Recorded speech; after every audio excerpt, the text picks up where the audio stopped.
ॐ ह्रीं राधिकाय विद्महे गान्धीवकाय धीमहि तन्नो राधा प्रचोदयात्। ଏହା ହେଉଛି ରାଧାରାଣୀଙ୍କର ଗାୟତ୍ରୀ ମନ୍ତ୍ର। ଆଜିର ଏହି ଭିଡ଼ିଓଟି ରାଧାରାଣୀଙ୍କ ଉଦ୍ଦେଶ୍ୟରେ ମୁଁ ଆପଣମାନଙ୍କ ପାଇଁକିନା ନେଇ ଆସିଛି। ସର୍ବପ୍ରଥମେ ମୁଁ ଆପଣମାନଙ୍କୁ ମୋର ଯେତେ ସବୁ ଫ୍ରେଣ୍ଡସ୍ ଏବଂ ବନ୍ଧୁମାନେ ଅଛନ୍ତି ସେମାନଙ୍କୁ ପ୍ରଥମେ ମୁଁ ଶୁଭକାମନା ଜଣାଉଛି। ଆପଣମାନେ କେମିତି ଅଛନ୍ତି ଫ୍ରେଣ୍ଡସ୍? ବନ୍ଧୁଗଣ, ମୁଁ ଆଶା କରୁଛି କି ଆପଣମାନେ ରାଧାରାଣୀଙ୍କ ଆଶୀର୍ବାଦରୁ ଆପଣମାନେ ସମସ୍ତେ ବହୁତ ହି ଭଲରେ ଥିବେ। ଯଦି ବି କାହାର କିଛି ବି ଦେହ ଖରାପ ହେଇଛି ତେବେ ରାଧାରାଣୀ ତାଙ୍କର ଦେହ ଭଲ କରିଦିଅନ୍ତୁ। ଏତିକି ମୁଁ ରାଧାରାଣୀଙ୍କ ପାଖରେ ପ୍ରାର୍ଥନା ଜଣାଉଛି। ବେଶୀ କିଛି ନ କହି ମୁଁ ଆଜିର ଏହି ଭିଡ଼ିଓଟିକୁ ଷ୍ଟାର୍ଟ ମଧ୍ୟ କରୁଛି।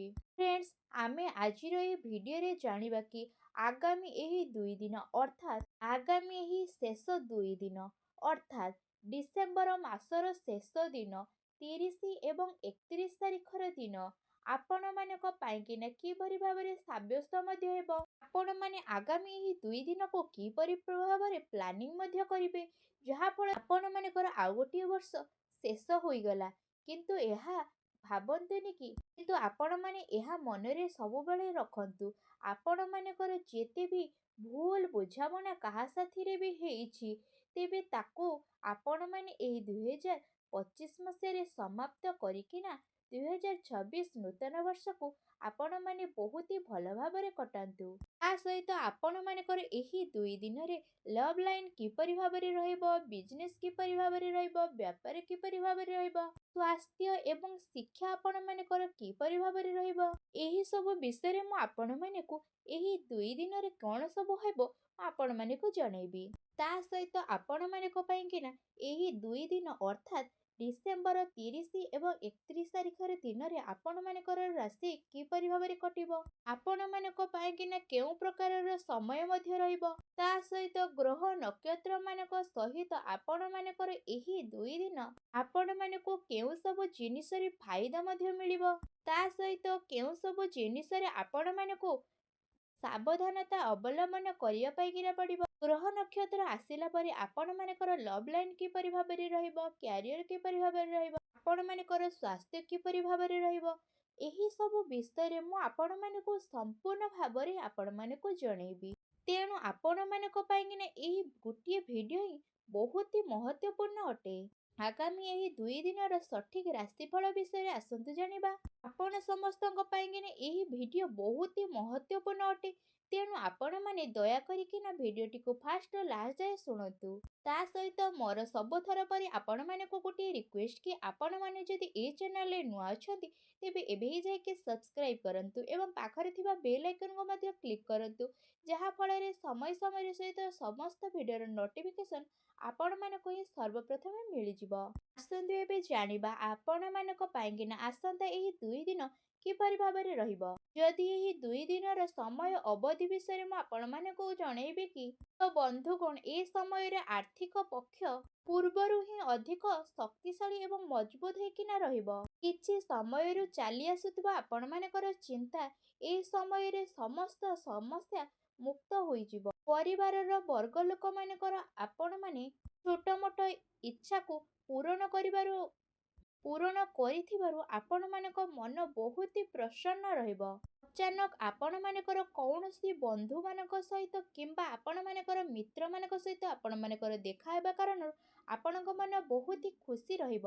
ତା ସହିତ ବନ୍ଧୁଗଣ, ଏ ସମୟରେ ଭାଗ୍ୟ ଉନ୍ନତିରେ ମଧ୍ୟ ଆପଣମାନଙ୍କର ଶୁଭ ଅବସର ମଧ୍ୟ ବନୁଛି। କେଉଁ ସବୁ କାର୍ଯ୍ୟ ଆପଣମାନଙ୍କର ପୂର୍ବ ସମୟରୁ ଅଟକି ଥିଲା ମଧ୍ୟ କିମ୍ବା ହୋଇପାରୁନଥିଲା ସେ ସବୁ ମଧ୍ୟ ଏହି ଦିନମାନଙ୍କରେ ସମ୍ପୂର୍ଣ୍ଣ ଭାବରେ ହୋଇଯିବ। ତା ସହିତ ଆପଣମାନଙ୍କର କିଛି ବିରୋଧୀ ଲୋକମାନେ ଆପଣମାନଙ୍କ ଉପରେ ଭାରି ମଧ୍ୟ ହେବେ, କିନ୍ତୁ ଆପଣମାନେ ସେଥିପାଇଁ ଆପଣମାନଙ୍କୁ ବହୁତ ସଜାଗପୂର୍ଣ୍ଣ ଭାବରେ କାର୍ଯ୍ୟକ୍ରମ କରିବାର ଅଛି। ଆପଣମାନଙ୍କୁ କେବଳ ଆବଶ୍ୟକତା ରହିଛି କି ଆପଣମାନଙ୍କର ପୂର୍ବଠାରୁ ଅଧିକତର ପରିଶ୍ରମ କରିବାର। କୌଣସି ସମ୍ପର୍କୀୟଙ୍କ ଦ୍ୱାରା ଆପଣମାନଙ୍କୁ ମହତ୍ତ୍ୱପୂର୍ଣ୍ଣ ସୂଚନା ମଧ୍ୟ ମିଳିପାରେ, ଯାହା ଆପଣମାନଙ୍କ ପାଇଁକିନା ଲାଭଦାୟକ ସିଦ୍ଧ ମଧ୍ୟ ହେବ। ତା ସହିତ ଏ ଦିନମାନଙ୍କର ଖର୍ଚ୍ଚର ଅଧିକତର ରହିବ, ତେଣୁ ଆପଣମାନଙ୍କର ବଜେଟ୍ ମଧ୍ୟ ବିଗିଡ଼ି ଯାଇପାରେ। ତା ସହିତ ଭାଇଙ୍କ ସହିତ ଆପଣମାନଙ୍କର ମଧୁରତା ବଢ଼ିଯିବ। ଏ ସମୟରେ ଆପଣମାନଙ୍କର କ୍ରୋଧକୁ ନିୟନ୍ତ୍ରଣରେ ରଖିବା ଆପଣମାନଙ୍କର ଆବଶ୍ୟକତା ଅଟେ। ଆସନ୍ତୁ ଏବେ ଜାଣିବା ଆପଣମାନଙ୍କର ଲଭ୍ ଲାଇନ୍ କିପରି ଭାବରେ ରହିବ। ଆପଣମାନଙ୍କର ଏ ଦିନମାନଙ୍କରେ ପାରିବାରିକ ବାତାବରଣ ବହୁତ ସୁଖଦପୂର୍ଣ୍ଣ ରହିବ। ତା ସହିତ ପ୍ରେମ ପ୍ରସଙ୍ଗରେ ପଡ଼ି ଆପଣମାନେ ଆପଣମାନଙ୍କର କ୍ୟାରିୟର ସହିତ କୌଣସି ବି ସଂଯମତା କରନ୍ତୁ ନାହିଁ। ତା ସହିତ ବନ୍ଧୁଗଣ, ଏ ସମୟରେ ପତି ପତ୍ନୀଙ୍କର ଆକସ୍ମିକ ସାମଞ୍ଜସ୍ୟରେ ମଧ୍ୟ କମି ରହିପାରେ। ସେଥିପାଇଁକିନା ଆପଣମାନେ ଆପଣମାନଙ୍କର ପରିବାରର ସହିତ କିଛିଟା ଟାଇମ୍ ମଧ୍ୟ ସ୍ପେଣ୍ଡ କରନ୍ତୁ। ଏହା ସହିତ ଯଦି କହିବି କି ଫ୍ରେଣ୍ଡସ୍, ଆପଣମାନଙ୍କର ପତି ପତ୍ନୀଙ୍କ ସହିତ କୌଣସି ବି ବିବାଦ ଚାଲୁଥିଲା, ସେ ସବୁର ସମାଧାନ ଆପଣମାନେ ସମସ୍ତେ ବସିକିନା ସମାଧାନ କରିନେବେ। ଯାହାଦ୍ୱାରା ଆପଣମାନଙ୍କର ପରିବାରରେ ବହୁତ ଭଲ ରହିବ ଏବଂ ଖୁସି ଭରା ଦିନ ଆପଣମାନେ କଟିପାରିବେ। ଯାହାଫଳରେ ପରିବାରରେ ଆକସ୍ମିକ ମଧୁରତା ବନିକିନା ରହିବ। ଆସନ୍ତୁ ଏବେ ଜାଣିବା ଆପଣମାନଙ୍କର ବ୍ୟବସାୟ କ୍ୟାରିୟର କିପରି ଭାବରେ ରହିବ। ଏ ସମୟରେ ଆପଣମାନେ କିଛି ମହତ୍ତ୍ୱପୂର୍ଣ୍ଣ ନିର୍ଣ୍ଣୟ ମଧ୍ୟ ନେଇପାରନ୍ତି, ଯାହା ଆପଣମାନଙ୍କ ପାଇଁକିନା ବହୁତ ଲାଭଦାୟକ ହେବ।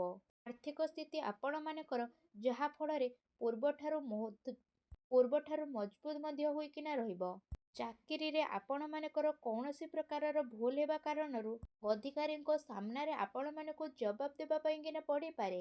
ତା ସହିତ କାର୍ଯ୍ୟକ୍ରମରେ ଆପଣମାନଙ୍କୁ କଡ଼ାକଡ଼ି ଭାବରେ ତଦାରଖ କରିବାର ଅଛି। ସେଥିପାଇଁକିନା ଆପଣମାନେ ଯେଉଁ ବି କାର୍ଯ୍ୟକ୍ରମ କରୁଛନ୍ତି ତାକୁ ଯୋଜନାବଦ୍ଧ ଭାବରେ କରନ୍ତୁ। ଯୋଜନା କରିସାରିଲା ପରେ ଆପଣମାନେ ସେହି କାର୍ଯ୍ୟକୁ ନିହାତି ଭାବରେ କରନ୍ତୁ। ଯେଉଁଥିପାଇଁକିନା ଆପଣମାନଙ୍କର ଚାକିରିରେ କିଛିଟା ହାଲକା ଫୁଲକା ପ୍ରୋବ୍ଲେମ୍ ମଧ୍ୟ ଆସିପାରେ, କିନ୍ତୁ ଆପଣମାନେ ନିଜର ବୁଦ୍ଧିମତ୍ତା ଏବଂ ବିବେକ ଦ୍ୱାରା ଆପଣମାନେ ସମସ୍ତ କାର୍ଯ୍ୟର ସମାଧାନ ମଧ୍ୟ କରିନେବେ। ଚାକିରି ପେଶା ଲୋକମାନଙ୍କର ଦିନ ବହୁତ ଅଧିକତର ହୋଇକିନା ରହିବ। ସେମାନଙ୍କ ଉପରେ କାମର ବ୍ୟସ୍ତତା ବହୁତ ବଢ଼ିଯିବ। GST ସମ୍ବନ୍ଧିତ କାର୍ଯ୍ୟ ଆପଣମାନେ ଏ ସମୟରେ ପୁରା ମଧ୍ୟ କରିନେବେ, ଯାହା ଆପଣମାନଙ୍କ ପାଇଁକିନା ବହୁତ ଭଲ ରହିବ। ତା ସହିତ ଆପଣମାନେ ଏ ସମୟରେ କୌଣସି ଲୋକମାନଙ୍କର କାର୍ଯ୍ୟକ୍ରମରେ ହସ୍ତକ୍ଷେପ ଆଦୌ ବି କରନ୍ତୁ ନାହିଁ, କାହିଁକିନା ଆପଣମାନଙ୍କର ହସ୍ତକ୍ଷେପ ଆପଣମାନଙ୍କୁ ହିଁ ବିପଦରେ ପକେଇ ଦେଇପାରେ। ଆସନ୍ତୁ ଏବେ ଜାଣିବା ଆପଣମାନଙ୍କର ସ୍ୱାସ୍ଥ୍ୟ ଏ ଦିନମାନଙ୍କରେ କିପରି ଭାବରେ ରହିବ। ଆପଣମାନଙ୍କୁ ଏ ଦିନମାନଙ୍କରେ ଶାରୀରିକ କମଜୋରି ମଧ୍ୟ ଅନୁଭବ ହେବ। ସ୍ୱାସ୍ଥ୍ୟ ଆପଣମାନଙ୍କର ବହୁତ ଭଲ ରହିବ, କିନ୍ତୁ ଆପଣମାନେ ଟିକେ ଦିନଚର୍ଯ୍ୟାକୁ ସମ୍ଭାଳିକିନା ରଖନ୍ତୁ। ତା ସହିତ ଆପଣମାନଙ୍କୁ ଏ ଦିନମାନଙ୍କରେ ପେଟ ରୋଗ ଭଳି କିଛିଟା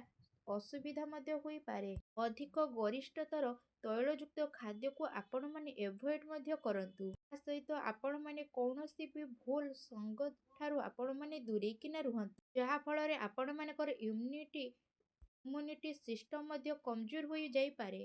ଫ୍ରେଣ୍ଡସ୍, ଆପଣମାନେ ଆପଣମାନଙ୍କର ସ୍ୱାସ୍ଥ୍ୟକୁ ଆହୁରି ଅଧିକ ଭଲ ରଖିବା ପାଇଁକିନା ଆପଣମାନେ ଆୟୁର୍ବେଦିକ ଜିନିଷର ସେବନ କରନ୍ତୁ। ତା ସହିତ ଆପଣମାନେ ପ୍ରତ୍ୟେକ ଦିନ ଯୋଗ କରନ୍ତୁ, ବ୍ୟାୟାମ କରନ୍ତୁ ଏବଂ ସୁଖାସନ ନିହାତି ଭାବରେ କରନ୍ତୁ।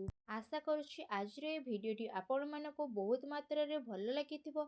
ଯଦି ଭଲ ଲାଗିଥାଏ, ତଥାପି ମୁଁ ରାଧାରାଣୀଙ୍କ ପାଖରେ ଏତିକି ଗୁହାରି ଜଣାଉଛି କି ରାଧାରାଣୀ ଆପଣମାନଙ୍କର ଯେତେ ବି କଷ୍ଟ ଅଛି ସେ ସବୁକୁ ଦୂର ମଧ୍ୟ କରିଦିଅନ୍ତୁ ଏବଂ ଆପଣମାନଙ୍କର ଦିନକୁ ବହୁତ ଭଲ ଭାବରେ କଟାନ୍ତୁ, ଯାହାଫଳରେ ଆପଣମାନେ ଦିନକୁ ବହୁତ ଭଲ ଭାବରେ କଟିପାରିବେ। ଯଦି ଆପଣମାନଙ୍କୁ ଆଜିର ଏହି ଭିଡ଼ିଓଟି ଭଲ ଲାଗିଥାଏ, ତେବେ କମେଣ୍ଟ ବକ୍ସରେ ରାଧାରାଣୀ ବୋଲି ଅବଶ୍ୟ ଲେଖନ୍ତୁ। ପୁଣି ଦେଖା ହେବ ଏକ ନୂତନ ଭିଡ଼ିଓ ମାଧ୍ୟମରେ। ସେ ପର୍ଯ୍ୟନ୍ତ ବିଦାୟ ଦିଅନ୍ତୁ। ରହୁଛି। ଧନ୍ୟବାଦ।